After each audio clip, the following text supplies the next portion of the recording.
students, welcome to the next video of measures of dispersion.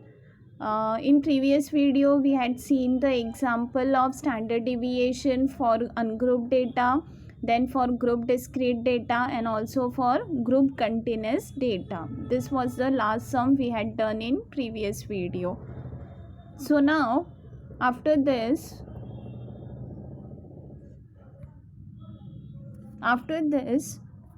in this video we are going to see the example of comparison, means use of coefficient of variance. As I told you, coefficient of variance is used to compare the two sets of data. Whenever we are interested in comparing two sets of data and deciding which set of data is more consistent, more reliable, so for that reason we are going to use coefficient of variance.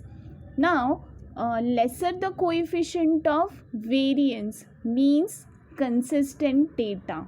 Okay, which set of data is having minimum variance, smaller coefficient of variance, that set of data will be a consistent data.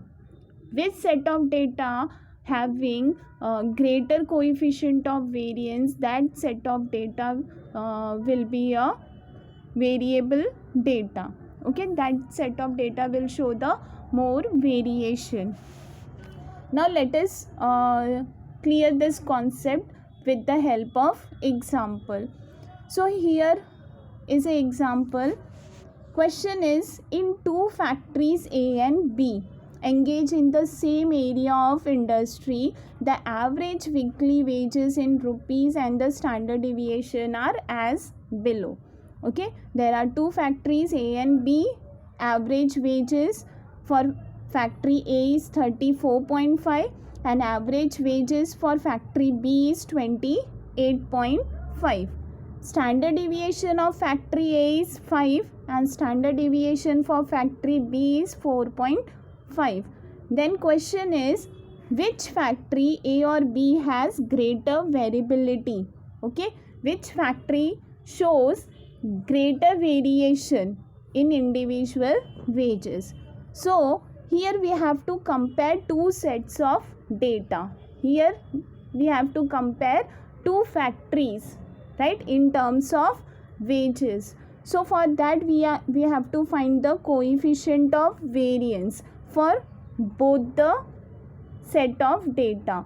Okay, so coefficient of variance for factory A, so that is equal to sigma upon x bar into 100. So that is equal to 5 divided by 34.5 into 100. So that is equal to 14.50. Now for factory B, again coefficient of variance formula is sigma upon x bar into 100. Sigma is 4.5, x bar is 28.5 into 100. So that will give you 15.79. Okay. Now since coefficient of variance for A is 14.50, which is less than the coefficient of variance for factory B, which is 15.79, right? So coefficient of variance for A is less than the coefficient of variance for B, and hence B larger the coefficient of variance means greater the variability. Okay, so factory B has greater variability in individual wages and factory A is more consistent or has lesser variability in terms of individual wages. Clear? So for comparison, whenever there is a comparison between two sets of data, we are going to find coefficient of variance and then we have to check for which set of data coefficient of variance is less. Lesser the coefficient of variance means consistent. Greater the coefficient of variance means variability of variable. Okay. So this is the example of coefficient of variance. Now let us see other example. So in this question is find variance and coefficient of variance of the following frequency distribution. Here we have to find variance. What is given? Class interval is given and frequency is given, means group continuous data is given, right? So class interval is given, so first we have to find x, means we have to find the mid value or class mark. So first interval is 0 to 10, so 0 plus 10 upon 2, so that is equal to 5. Then 10 plus 20 upon 2, so that is equal to 50. Then 20 plus 30, 50 upon 2, so 25. Then 30 plus 40, 70, 70 upon 2, 35. Then 40 plus 50, 90, 90 upon 2, so 45. Okay, so now x values are given, frequencies are given, so we have to do the multiplication, means f into x. Okay, so next is a f into x column. So 14 into 5, 70. Then 23 into 15, 345. Then 27 into 25, 675. Then 21 into 35, 735. Then 15 into 45, 675. Okay, then we have to find the square of x. So 25. Then square of 15, 225. Square of 25, 625. Square of 35, 1225. Then square of 45, 2025. Okay, then we have to multiply this x square with frequency. So 25 with 14, so 350. 225 into 23, 5175. Then 625 into 27, 16875. Then 1225 into 21, 25725. Then 2025 into 15, 30375. Then total of this column is summation f into x square. Okay, now variance is sigma square. Okay, means that is equal to summation f into x square upon n, again where n is summation of f. Okay, so summation f into x square upon n minus summation f into x upon n whole square. Okay, so that is equal to 160, right? Summation of f into x square is 78,500. Then n means summation of f is 100. Then summation of f into x is 2500. And n means summation of f is 100. So that is variance is equal to 160. Okay, so standard deviation is root of variance, and root of variance means root of 160. So standard deviation is 12.65.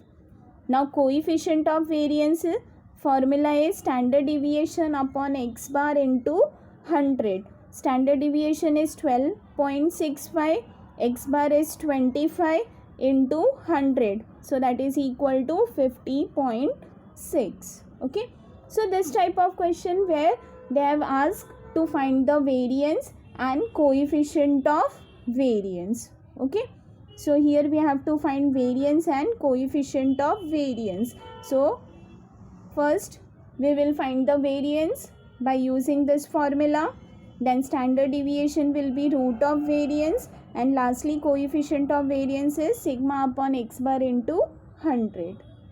Okay, so this is some example for practice. So in first you have to find the standard deviation. Data is ungrouped data. even in second also ungrouped data is given and you have to find the standard deviation. Third is also find the standard deviation and coefficient of variance for ungrouped data. Then fourth one is class interval is given and frequency is given and you have to find the standard deviation. In fifth, variance, you have to find the variance where expenditure below is given, below, okay, and number of student means cumulative frequency is given.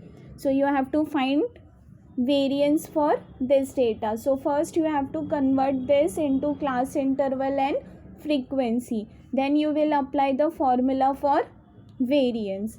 Then sixth one is class interval is given but exclusive type class interval 68 to 74, then 75 to 81. So that is an exclusive type of class interval. So first we have to make it continuous type, okay, and then we have to find the mean and standard deviation, okay. Then there are two more sums. In 9 sum, two firms are given, firm A and firm B. Then for both the firms, average monthly wages in rupees are given and variance of the distribution is given. And question is, we have to check which firm shows the greater variability, okay. Then in 10th sums, marks obtained by two students X and Y is given, okay, and we have to find which of the two student is more consistent, okay. So in 9th and 10th we have to find the coefficient of variance, okay. So in 9th, variance is given, so first you have to find the standard deviation, right? Here variance is given, so first find the standard deviation. Standard deviation will be root of variance, so 9 and 10. And then find the coefficient of variance for firm A, then coefficient of variance for firm B, and then check which firm has greater variability, okay. And in 10th sum, what we have to do? Here discrete numbers are given, okay. So this is the ungrouped data, so you have to find standard deviation for student A, okay. You have to apply the standard deviation formula of ungrouped data for A. Then you have to find the coefficient of variance for student X. Then you have to find the standard deviation for student Y, okay. Again you have to use the ungrouped data. This is the ungrouped data and you have to find the standard deviation for this ungrouped data, and then you are going to find coefficient of variance for student Y, and then you will do the comparison and which one will having less coefficient of variance, that student will show the consistent performance in test, okay. So this is the answer, that you can check your answer after doing all the calculation. So with this I am concluding this video. So thank you students, thank you very much.